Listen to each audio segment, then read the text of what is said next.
Here's the latest update on the Land Rover. I wire wheeled some of the steel on the front end, on the frame. And the biggest change is that I took the doors off, and then you can get a good look at how bad the bulkhead is in a door pillar, and how this one isn't even there. So also the footwells. Also the heater was right here, the big box, heater box. And this was the inlet that was inside, coming through right down there. And I took the floorboards out. And you can also see how the seal is going to need replaced as well, the whole way down.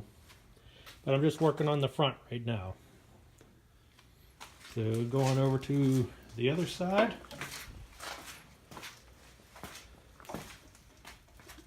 Same thing, but not quite as bad, but still has a hole in the footwell.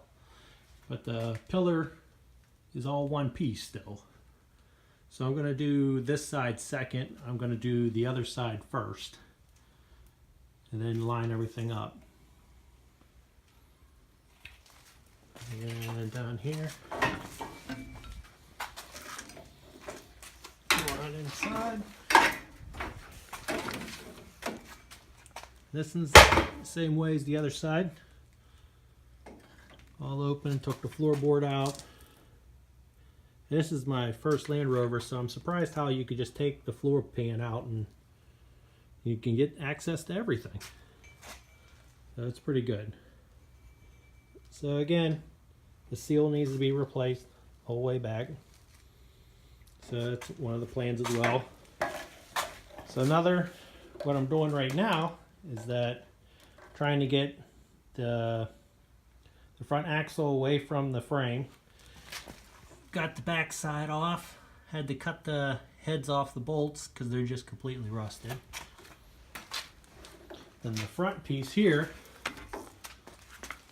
you can see the head of the bolt is still there. Also, the threads of the bolt. I just couldn't get them off, so I ended up having to cut the whole bolt off just to get this side out. Then I have this side is off as well, and the tie rods and the steering tie rod as well. That's off, and the brakes are also taken off. And again, this side, same thing. I had to cut the heads of the bolts off because I think the bolts are actually cammed, so I can't even get them out. So I'm going to try to heat it up and try to slide it out and try to get the bolts out.